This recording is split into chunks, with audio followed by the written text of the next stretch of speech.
All right, let's establish a couple of things off top, Michael. All right? There is no such thing as too much peanut butter.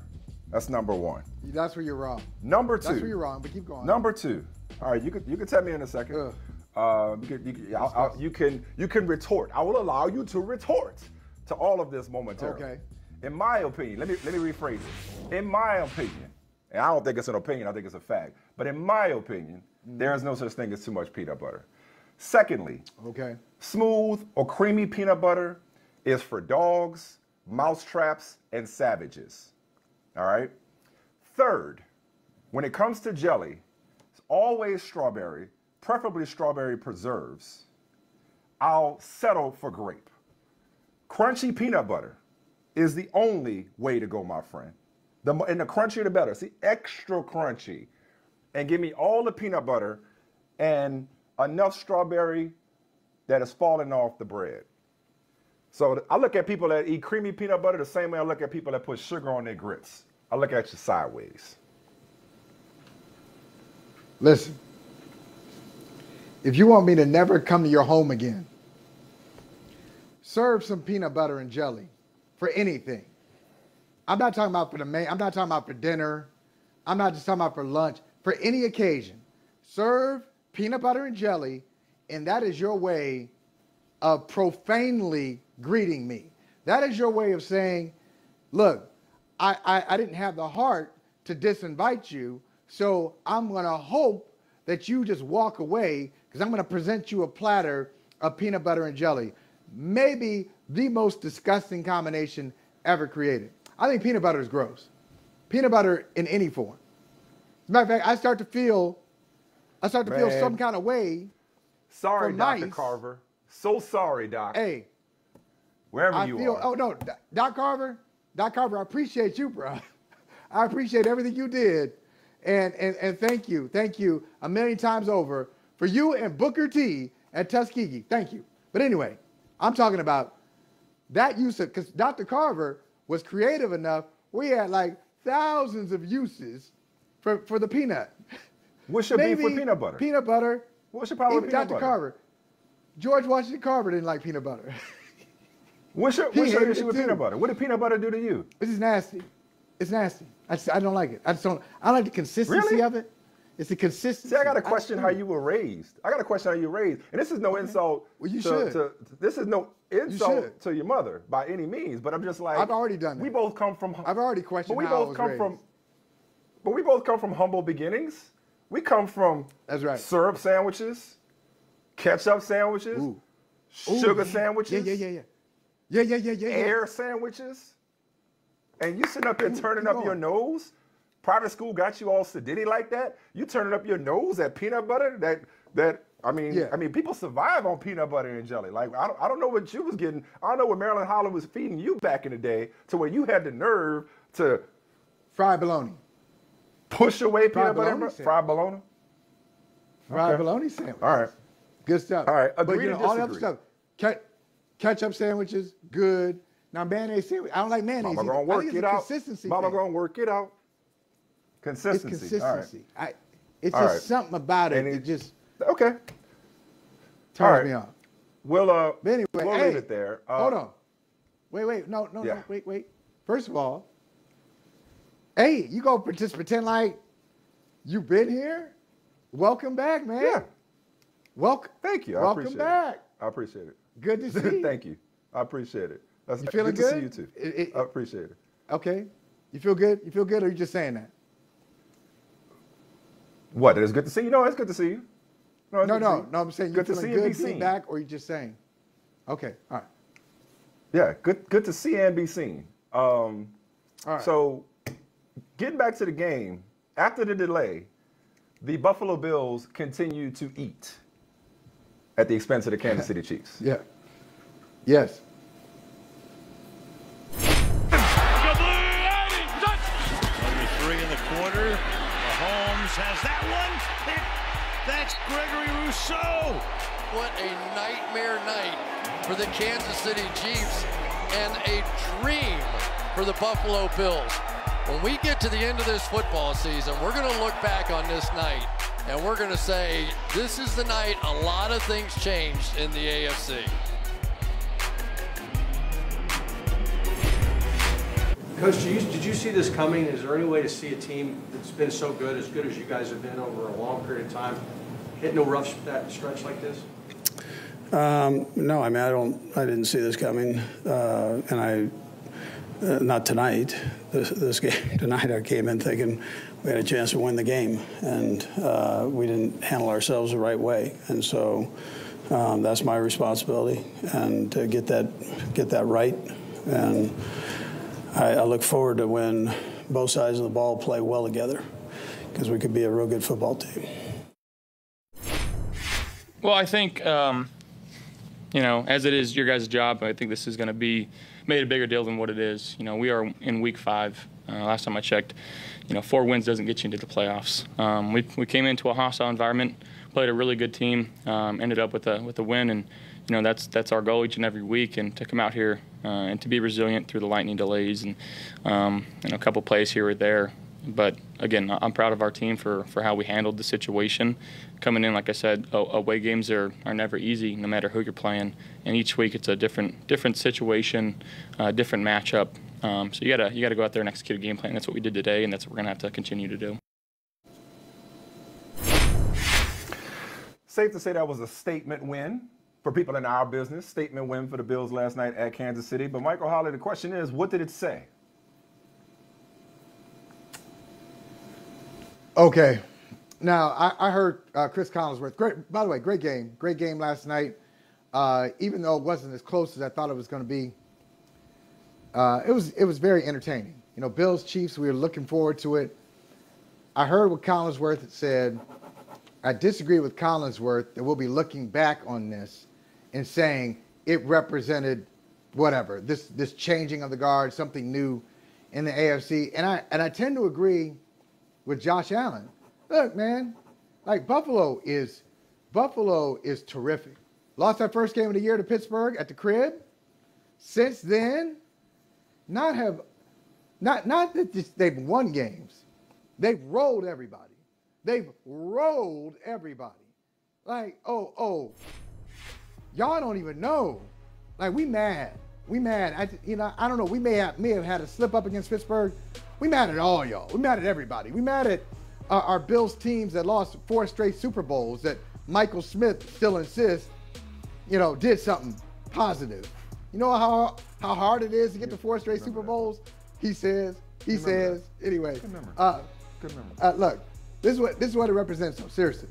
What it represents is that Buffalo now has gotten to a level that they weren't at last year. I don't know if that's championship, but in my opinion, Mike, they weren't ready for the AFC Championship game last year. They looked overwhelmed. They lost their composure. They never played well. They didn't acquit themselves at all in the AFC Championship game in Kansas City. So now they return to Kansas City, and it's almost as if they spent the offseason saying, wow, we didn't really know what level of competitiveness it takes to knock off the defending champions in their house. Oh, this is what it takes. We don't want to hear the radio. We don't want to talk about this. We want to go in on a mission and show what we can do. And that's what they've done. They now know what it takes. The question is, if these two meet again, does that translate? I'm not sure. I do know that Buffalo has the spirit of a championship team, has the spirit of somebody who can play on Kansas City's level. Can they knock them off again? I don't know. This was an exorcism. This was an exorcism. Was it? To a degree. To a degree. It doesn't, you know, you lose a championship game. You can't make up for championship games that you lose. You can't make that up. Not in the regular season. But what you can do is look at your mistakes going in. You agree that they lost their composure last year. Like they didn't look like, I was surprised. I was disappointed. I'm not even a Bills fan. I said, wow, that's what you're bringing to the conference championship after a great regular season. I think they won 13 games last year. after winning the AFC East for the first time in like 20 years, this is what you bring to your championship? It was kind of like a firework that didn't they can't fire off. You're saying a couple of things at once, all right? That aren't congruent. Okay. One, like you can't. Okay, let's hear it. Saying this is they learned what it takes and they proved what it takes last night. That's not a playoff game last night. So that's still technically not what it takes to win in Kansas City in the playoffs. And they also can't exercise any demons in Week 5 based on the playoffs, because if they were to meet again, by your logic, if they were to meet again, be it in Kansas City or more likely in Buffalo at this point, if Kansas City wins, then it didn't matter, which is what Josh Allen was talking about.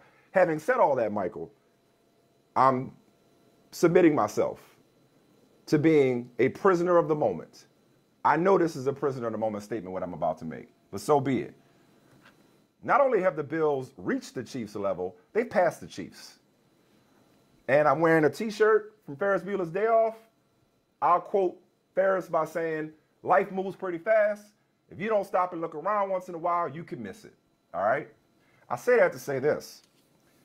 This is a combination of how far the Bills have come and how far the Chiefs appear to be falling. Chiefs are giving up 7.1 yards per play. And I know that's 5 games into the season, but if this holds up, that'd be the worst in NFL history by half a yard. The Chiefs have 11 turnovers. You know who else has 11 turnovers this year? The Jacksonville Jaguars, tied for worst in the NFL. Right. Pat Mahomes has already matched last season's interception total. All right? Not only have the Chiefs lost to the Bills at home in convincing fashion, they lost to the Chargers, and they lost to the Ravens. So what I'm saying is, Michael, that Chiefs Kingdom looked like it was poised for a dynasty, to have repeat trips to the Super Bowl. We know they've been to back-to-back, right? Okay. The Bills right now have a complete team. The Bills are the team that the Chiefs want to be. They got a quarterback. We saw an excellent fight. Tyson Fury wait, what? We saw Fury I'll give it back to you. I'll give it back to you. Hold on. Oh, yeah. We saw Fury Wilder 3 Saturday night. Go deeper. You're going deep. Go deep. The Bills have a quarterback. The Bills have a quarterback Don't stop now. that can go blow for blow. That can go blow for blow, punch for punch with Patrick Mahomes. They don't take a back seat. The difference with the Chiefs and most teams is at quarterback. That difference doesn't exist against Buffalo. All right? That's one. Two, the Bills got the best offense and defense in the league right now. And I came into last night skeptical, Michael. Maybe that's why I'm being a prisoner of the moment, because I was like, yeah, they shut out Miami. You know, they shut out Houston. They beat Washington. It's like, all right. Bruh, they look like they got it all. Meanwhile, the Chiefs are struggling right now. Their offensive line isn't fixed. They're giving up pressure to 4 rushers. And defensively, they can't stop a nosebleed. So for me right now, the Bills are clearly the class of the AFC, and that may not be temporary. That may not be temporary. Mike, you took what I said and raised it. I mean, you went to the casino and was like, hey, let me draw from my 401k, all my investments, my 12 savings accounts, and I'm putting it all there on the Buffalo Bills. You, my friend, have gone too far. You've gone too far. Come now, strong or don't come at all. No. Don't come that strong. Don't come that strong. Don't do that. Don't do that. I wouldn't advise that. You came a little too strong. Hey, build up to it. Build up to it. Mike, I like that you gave it the preface that you're being a prisoner of the moment. You are. And that's okay. If you were just saying, after watching Buffalo last night, I may have to think that Buffalo is ready to win the conference. No, you said Buffalo has passed Kansas City, and you had the nerve to say in the same paragraph that there is no drop-off, that there's no difference between Patrick Mahomes and Josh Allen. There's a difference. It's not huge. It's not head and shoulders, but Patrick Mahomes is the best quarterback in football. Still. No, he's not. No, it's I'm shocked to hear you say that. I don't want to distract you or derail your conversation, but he's not. Oh, no, I'm not distracted. I'm not distracted. I just like to hear, I'm just going to park right here for a second. Car's running. I'm parked. I'm rolling down the window. Red light. And it's a red light. As a matter of fact, park. I put it in reverse. Red light. No. It's a red light. I parked. I put it in reverse. I said, "What'd you say? What'd you say? What'd you say? Yeah. What did you say? Yeah. What? Who is? Josh Allen? Who's the best quarterback in football if it's not Patrick Mahomes? It's Brady, dude. I don't even know why that's a mystery to you. It's Brady. Continue. Okay. All right. We'll rank them later. We'll rank them later. But continue your point. Continue your rebuttal. I'm not into ranking them. Look, they did a great job last night, Buffalo, and maybe exorcism on my part is too strong because you already went through it. You lost your moment in the conference championship game. That moment's past. You're never going to get that back. Okay, we'll never see a day like this again in our lives. But if they're, and I don't know if they had any doubts about what they were able to do in Kansas City. What they were able to do last night was kind of quench any doubts that they may have had about playing at Arrowhead Stadium or playing against Kansas City. I don't know. If there were just a smidge of that left, that's now gone. That's been obliterated. Well, yeah. They don't have to worry about that. But still. They didn't win a close game. They didn't win a fluky game. They curb stomped them.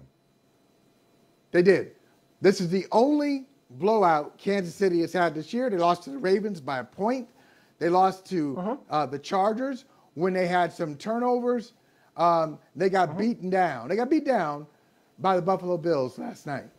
Patrick Mahomes is not going to keep turning the ball over like that. He's not. That's not who he is. Presumably. He's not a turnover machine. Right. And I like what he said last night. I like that he said, "This is on me. This is on me. I've got to reassess how I'm looking at these things. I got to take care of the football." Had that interception we showed by Rousseau. Had the pick six to Micah Hyde. He throws it too hard. Tyreek Hill bounces up. Micah Hyde gets an easy touchdown, and he lost a fumble. Patrick Mahomes is not going to be that guy. I know this guy on the left, on my left, Josh Allen will. He'll continue. I've got a lot of respect for him and what the team is about. But I just know I'm not going to judge Kansas City at its lowest point right now, 2-3, at the beginning of October, because this time next month, you're going to come on again. You're going to hold your hands out. You say, I'm a prisoner in the moment. Kansas City has not lost since that night against Buffalo. And Kansas City is back where it belongs. Kansas City's on pause. Okay. Kansas City's paused. Kansas City's in the lab, which I like. That's what you're supposed to do when you're struggling. Get back to the lab. Look at yourself. Don't blame anybody else. What can I do better? What do I need to work on? Okay. Then I'm going to come back to the world and show the world what I got.